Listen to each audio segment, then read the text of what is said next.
అవుతోంది ఏం జరుగుతోంది అసలు అక్కడ?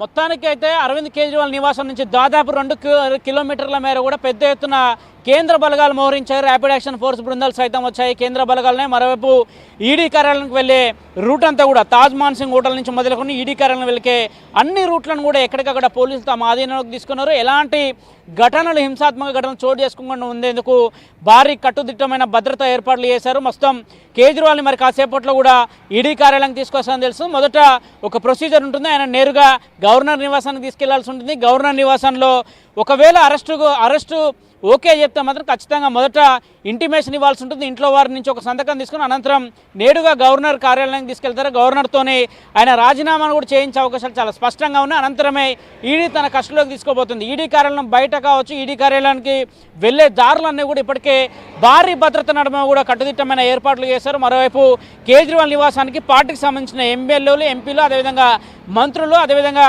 ఢిల్లీ స్పీకర్ సైతం కూడా కేజ్రీవాల్ నివాసాన్ని చేరుకున్నారు. మొత్తం హైటెన్షన్ వాతావరణం అయితే కేజ్రీవాల్ నివాసం ముందు ఏర్పడిందని చెప్పాల్సి ఉంటుంది. మరోవైపు కేజ్రీవాల్ని లోపల విచారించాలా లేదంటే నేరుగా ఈడీ కార్యాలయం తీసుకురావాలనే కోణంలో కూడా ఈడీ అధికారులు చూస్తున్నారు. కానీ ఈ రాత్రికే కేజ్రీవాల్ అరెస్ట్ అవుతుందని కూడా అధికారుల నుంచి మనకు అందుతున్న సమాచారం. ఎందుకంటే ఇటీవల జార్ఖండ్ సీఎం అరెస్ట్ సందర్భంలో కూడా ఇలాంటి పరిణామాలే చోటు చేసుకుని అర్ధరాత్రి నేరుగా కేజ్రీవాల్ని అరెస్ట్ చేసినట్టు తాజాగా సమాచారం అందుతుంది. కేజ్రీవాల్ని మరి కాసేపట్లో ఆయన నివాసం నుంచి అధికారికంగా బయటికి తీసుకొచ్చేందుకు ఇప్పటికే ఏర్పాట్లు చేశారు.